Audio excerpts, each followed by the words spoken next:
नमस्कार आदाब दोस्तों। तो चलिए आज फिर हम आप लोगों के लिए लेकर आ गए हैं देश और दुनिया की तमाम ताजा बड़ी खबरें, ब्रेकिंग न्यूज हेडलाइन, एक एक करके तमाम बड़ी खबरें आपके सामने रखेंगे। सबसे पहली और बड़ी खबर में हम आपको बताएंगे कि नागरिकता संशोधन कानून को लेकर के उत्तर प्रदेश की योगी सरकार को कोर्ट से बड़ा झटका लगा है। कोर्ट ने योगी सरकार के खिलाफ बड़ा फैसला दिया है। किस तरह से आगे हम आपको इस पर विस्तार से जानकारी देंगे। वहीं अगली बड़ी खबर में हम आपको बताएंगे कि पश्चिम बंगाल में होने वाले 6 सीटों के उपचुनाव को लेकर के अभी चुनाव आयोग की तरफ से एक बड़ी खबर सामने आ रही है, इस पर भी जानकारी देंगे। वहीं अगली बड़ी खबर में हम आपको बताएंगे कि दोस्तों पेगासस जासूसी मामले पर अब जो है सुप्रीम कोर्ट ने एक बड़ा फैसला लिया है। किस तरह से, इस पर भी आगे जानकारी देंगे। वहीं अगली बड़ी खबर में हम आपको बताएंगे कि बंगाल के अंदर दिलीप घोष को बीजेपी में शामिल करने की जिस तरह से कवायद चल रही थी, अब जानकारी मिल रही कि मुकुल रॉय को टीएमसी में जिस तरह से उन्होंने वापसी की थी, उसके बाद अब बीजेपी में वापसी करने के लेकर के बीजेपी के दिग्गज नेताओं को लगा दिया गया है। किस तरह से, इस पर भी जानकारी देंगे। वहीं अगली बड़ी खबर में हम आपको बताएंगे कि राम मंदिर निर्माण के मामले पर बीजेपी के ऊपर बड़े भ्रष्टाचार के आरोप अब लग गए हैं। किस तरह से, इस पर भी आगे जानकारी देंगे। वहीं अगली बड़ी खबर में हम आपको बताएंगे किसानों को लेकर के योगी आदित्यनाथ यानी उत्तर प्रदेश की बीजेपी सरकार का बहुत बड़ा ऐलान, अभी एक बड़ा ऐलान किया गया है। किस तरह से, इस पर भी आगे जानकारी देंगे। वहीं अगली बड़ी खबर में हम आपको बताएंगे कि अभिनेता सोनू सूद के पॉलिटिक्स में जाने की खबरें सामने आ रही हैं। जानकारी के मुताबिक अब सोनू सूद आम आदमी पार्टी ज्वाइन कर सकते हैं। किस तरह से, इसको लेकर के विस्तार से आगे हम आपको जानकारी देंगे। उससे पहले छोटी सी रिक्वेस्ट करेंगे दोस्तों कि इस वीडियो को बनाने में हमें बहुत मेहनत लगी है, इसलिए आप सभी लोग वीडियो को लाइक करके ज्यादा से ज्यादा शेयर करिए और चैनल को सब्सक्राइब करके बेल आइकन जरूर प्रेस कर लीजिए। बात करते हैं पहली और बड़ी खबर की दोस्तों। नागरिकता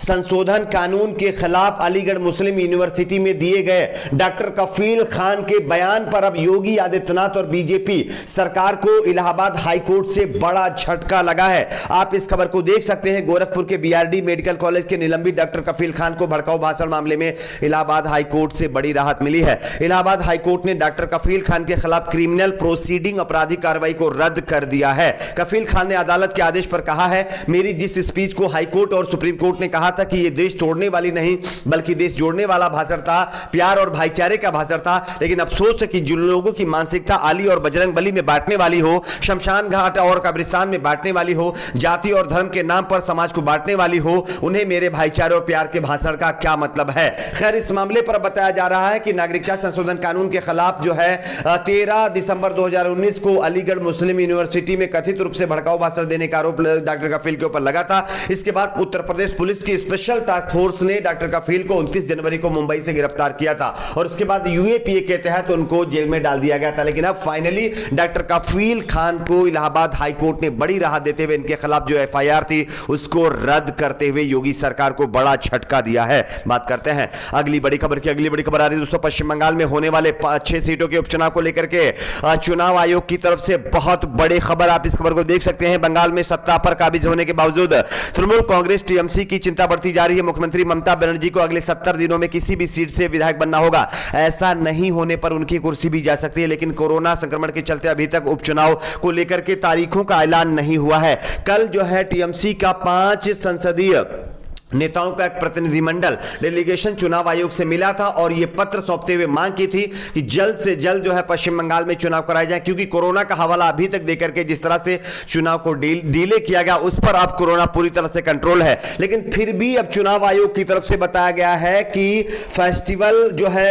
होने की वजह से, फेस्टिवल सीजन होने की वजह से अभी चुनाव नहीं हो पाएगा, यानी कि फिर से एक बार जो है चुनाव को डिले करने की कोशिश की जा रही है, जो बीजेपी की तरफ से लगातार इसी मामले पर जो है कदम आगे बढ़ाया जा रहा था। तो ये एक और बड़ी खबर कि ममता बनर्जी की आने वाले दिनों में मुश्किलें फिर से एक बार बढ़ सकती हैं। बात करते हैं अगली बड़ी खबर की। अगली बड़ी खबर आ रही है दोस्तों सुप्रीम कोर्ट से पेगासस जासूसी मामले पर बहुत बड़ी खबर। आप इस खबर को देख सकते हैं। पेगासस जासूसी विवाद को लेकर के केंद्र के साथ टकराव के बीच पश्चिम बंगाल की मुख्यमंत्री ममता बनर्जी ने बीते महीने नेताओं, अधिकारियों और पत्रकारों की जासूसी के आरोपों की जांच करने के लिए 2 सदस्यीय जांच आयोग की घोषणा की थी। थी, लेकिन मुख्यमंत्री ममता बनर्जी ने कहा था कि पश्चिम बंगाल ऐसा कदम उठाने वाला पहला राज्य है। लेकिन इस मामले पर अब जानकारी मिल रही है कि सरकार ने बीते बुधवार को सुप्रीम कोर्ट से कहा है कि शीर्ष अदालत के पूर्व न्यायाधीश मदन बी लोकुर की अध्यक्षता वाला उसका 2 सदस्यीय आयोग पेगासस जासूसी मामले की जांच तब तक आगे नहीं बढ़ाएगा जब तक यहां लंबित याचिकाओं पर सुनवाई पूरी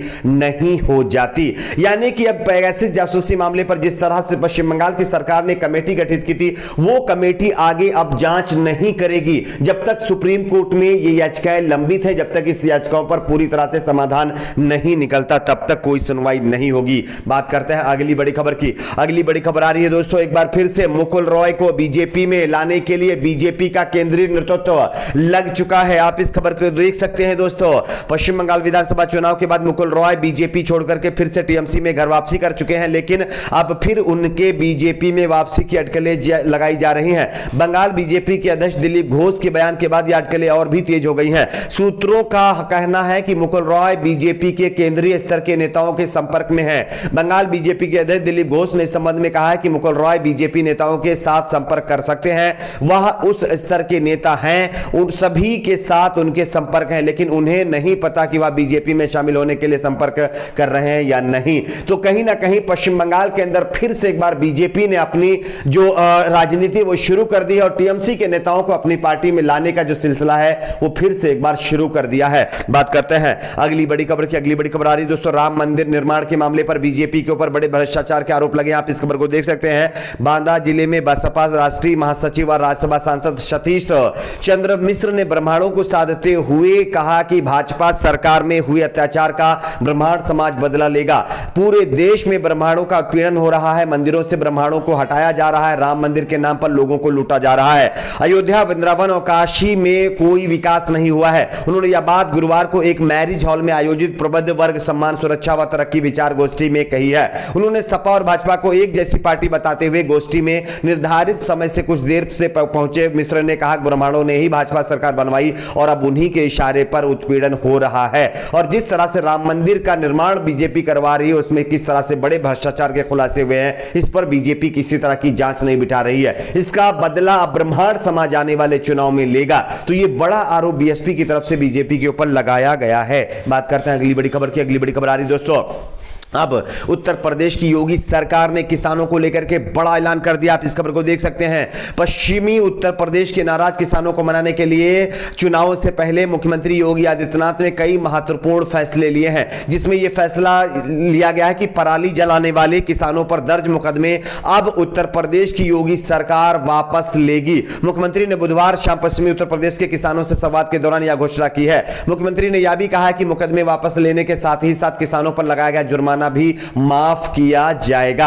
यानी पश्चिमी उत्तर प्रदेश में 104 विधानसभा की सीटें हैं, जिसको साधने के लिए बीजेपी ने अब किसानों को लेकर के इस तरह का पैतरा चल दिया है। बात करते हैं अगली बड़ी खबर की। अगली बड़ी खबर आ रही है दोस्तों, अभिनेता सोनू सूद आम आदमी पार्टी में शामिल हो सकते हैं। आप इस खबर को देख सकते हैं। जानकारी के मुताबिक अभिनेता सोनू सूद ने दिल्ली के सीएम अरविंद केजरीवाल से मुलाकात की है, कई और आम आदमी पार्टी के नेताओं से मुलाकात की है, जिसके बाद आम आदमी पार्टी ज्वाइन करने की चर्चाएं तेज हो गई हैं। आपकी अपनी इस पर क्या राय, नीचे कमेंट बॉक्स में जरूर बताइए। वीडियो को लाइक शेयर, चैनल को सब्सक्राइब जरूर करें।